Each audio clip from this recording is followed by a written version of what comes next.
la forme de ce qui marque, de ce qui jalonne cette temporalité, c'est-à-dire sous la forme des événements qui se produisent. Il y a chez Nietzsche cette préparation à la fois littérale, puisque le terme de devenir appartient au vocabulaire de Nietzsche, mais à la fois une préparation également dans l'intention, dans l'orientation de l'histoire et de la vers la compréhension événementielle de la de l'historicité de la vie que l'on retrouvera dans la compréhension et l'exposition faite par Deleuze et Guattari dans Qu'est-ce que la philosophie de ce que sont les rapports entre la vie et l'histoire. Je trace donc à très rapide l'orientation de cette confrontation pour laquelle je voudrais vous donner quelques repères à travers ce texte. Et donc je reprends. Le sens général de ce texte est une confrontation entre l'histoire et la vie, mais l'histoire considérée comme positive, comme science positive, et la vie saisie par d'autres moyens, et saisie dans son devenir par d'autres moyens que ceux de l'histoire telle qu'on la comprend et telle qu'on essaie de la réduire en tant que science positive des faits. Grande opposition, par conséquent, non pas entre tellement l'histoire comme connaissance de la temporalité et la vie comme quelque chose qui serait identique et intemporel, mais pénétration de la vie ou du Werden, c'est-à-dire du devenir de la vie, par une méthode qui est un autre mode de pensée que celui de l'histoire. La pensée de Nietzsche est donc bien toujours une pensée du devenir, et non pas une pensée de l'immobilité de l'être. Depuis d'ailleurs ses premiers écrits, et depuis en particulier la naissance de la tragédie, il définit bien l'être comme étant un devenir, et à travers en particulier la compréhension de l'orientation dionysiaque de la tragédie, comme étant une des forces qui y est engagée, mais ce devenir est quelque chose qui ne répond pas à des méthodes de saisie et de démonstration telles que celles que pratique la science à son égard. Il faudrait peut-être, j'avais relevé d'ailleurs quelque chose qui est étranger à Nietzsche, puisque c'est antérieur, qui n'est pas écrit dans le même sens ou dans la même orientation, mais qui pourrait fort bien s'y appliquer, en quelque sorte, par cette méthode un peu de procession, de processus zigzagant que peut être la pensée philosophique, et que j'avais trouvé chez un auteur français,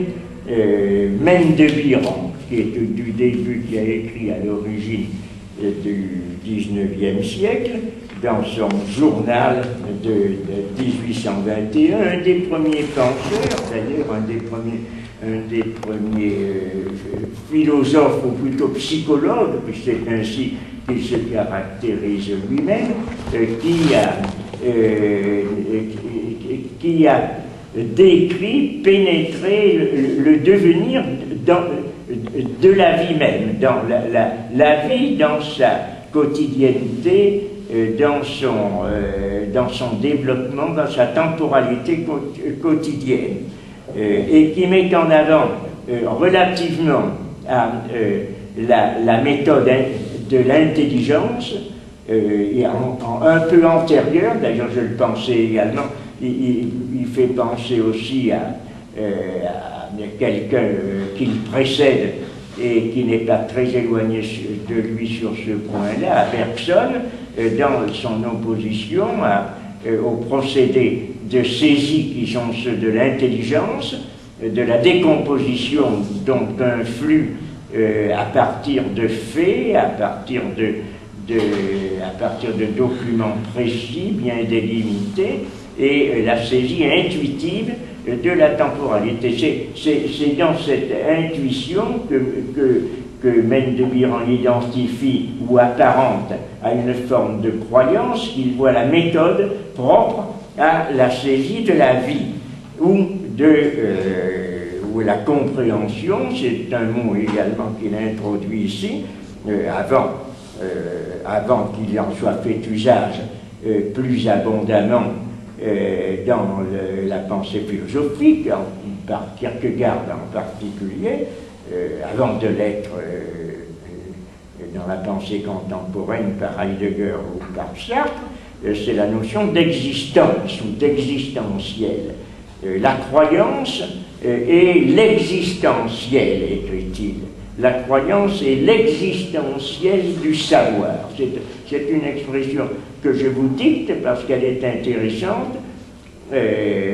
dans sa formulation et peut difficilement être paraphrasée. Je crois qu'on peut la reprendre comme telle. La croyance est l'existentiel du savoir. Je sais, alors c'est une autre proposition qui commente, je sais,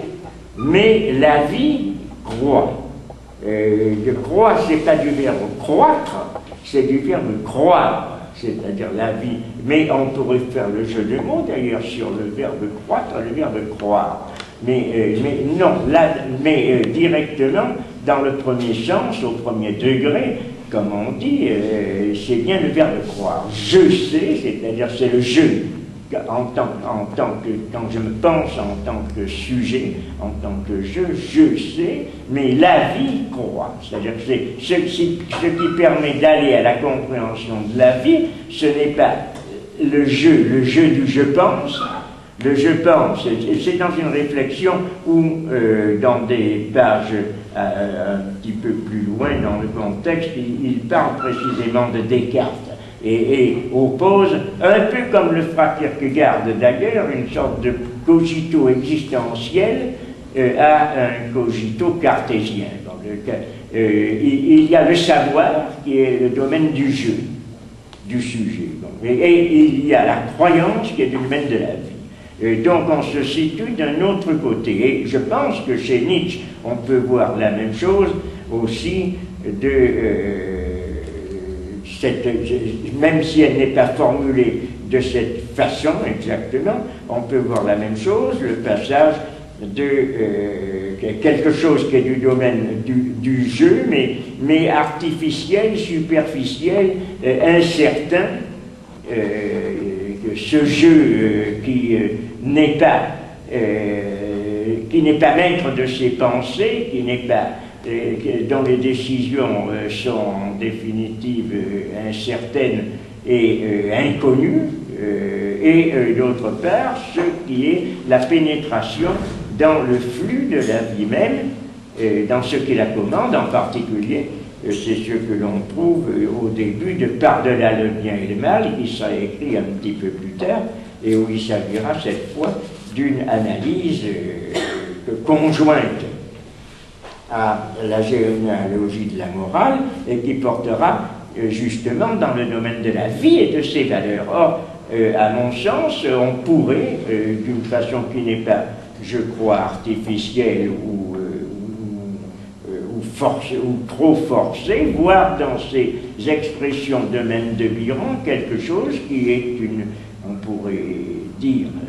un écho anticipé, si on peut utiliser cette expression. Ce n'est pas une prémonition, mais enfin quelque chose qui est une parenté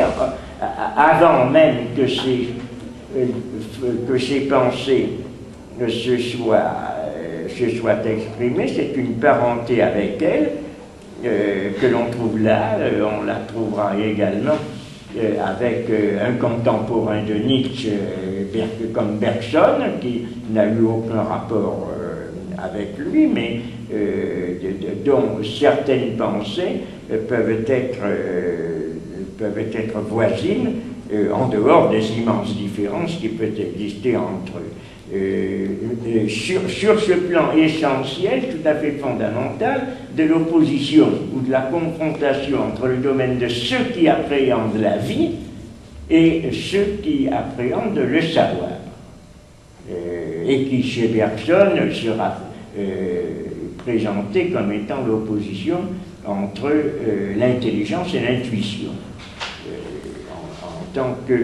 la méthode pour atteindre la vie. Mais il est certain qu'en dehors du bergsonisme, à quoi on l'identifie couramment, à juste titre d'ailleurs, d'autres penseurs ont exprimé la même chose, et cette impossibilité d'accéder à la vie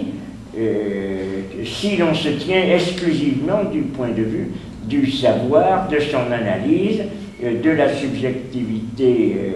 pensante, du cogito cartésien. Je crois, je continue cette petite proposition de Mendes-de-Biran,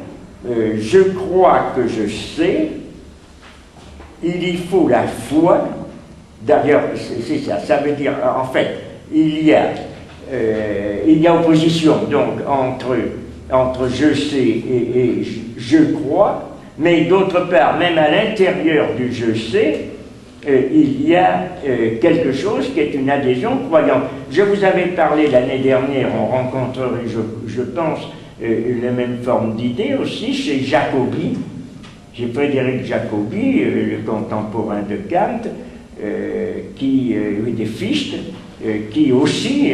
a développé ou a exprimé les mêmes idées, l'influence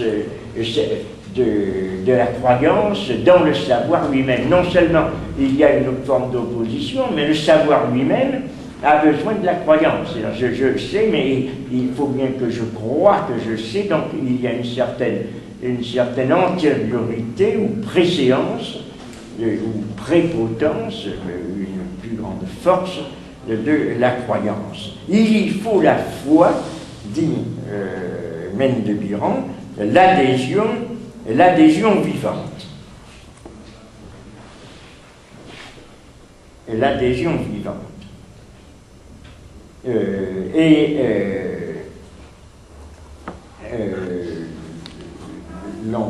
L'on pourrait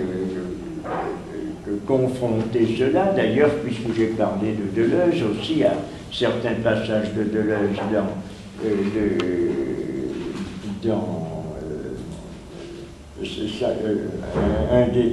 un de ses tomes sur le cinéma, je crois que c'est dans celui, je n'en ai pas noté la différence exacte, mais si vous l'avez lu, vous verrez où ça se trouve, lorsqu'il parle de c'est au début de l'image-temps, c'est ça, où lorsqu'il parle de la croyance au monde, de la perte de croyance au monde qui caractérise l'homme moderne, et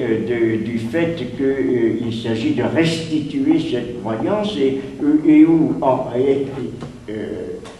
dans le passage dans lequel il attribue au cinéma ce rôle de résurrection, et où il fait état justement de ce basculement de la pensée philosophique,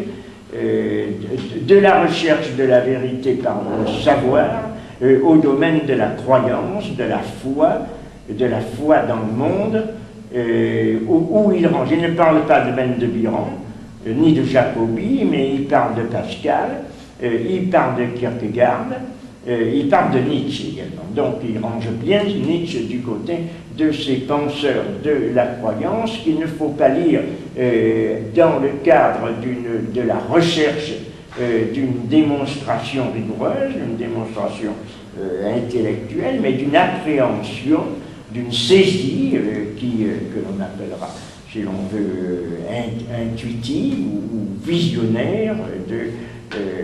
la nature même de la vie, de ce qui constitue l'essence de la vie, et qui demande quelque chose de tout à fait différent des processus par lesquels on constituerait une science. Il y a à l'intérieur même d'ailleurs de la recherche de la science, de la recherche de la connaissance, quelque chose qui est une animation plus profonde et qui est de la nature de la foi. Pour compléter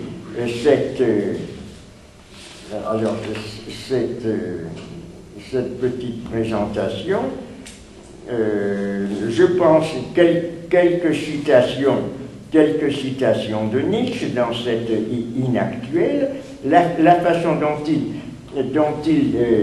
précise et justifie cette appellation de Unzeitgemäß, inactuelle ou intempestive. Si cette considération est inactuelle ou intempestive, puisque la traduction de Geneviève Bianchi est intempestive, donc dans le texte que j'ai écrit, il s'agit d'intempestive, mais c'est toujours le même mot allemand, Unzeitgemäß. Si cette considération est intempestive, c'est aussi parce que j'essaie de comprendre comme un mal, un défaut, un dommage, l'allemand c'est Schaden qui veut dire plutôt dommage, comme un mal, un dommage, une carence, une chose dont ce temps se glorifie à bon droit,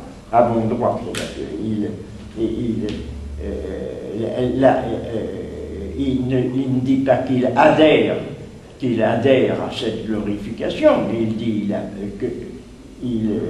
que cette glorification est justifiée par rapport à son temps, dont ce temps se glorifie à bon droit, sa culture historique. C'est parce que je crois que nous souffrons d'une fièvre historique dévorante et que nous devrions pour le moins reconnaître que nous en souffrons. Et pour montrer que son analyse n'est pas simplement un rejet de l'histoire, ni même de la culture historique, il ajoute un petit peu plus loin que cette culture historique doit être conçue comme une vertu hypertrophiée, c'est-à-dire il ne rejette pas exactement l'histoire, c'est-à-dire toute son œuvre antérieure ou ultérieure le montre, mais c'est cette orientation de l'historique qu'il rejette, donc une vertu hypertrophiée.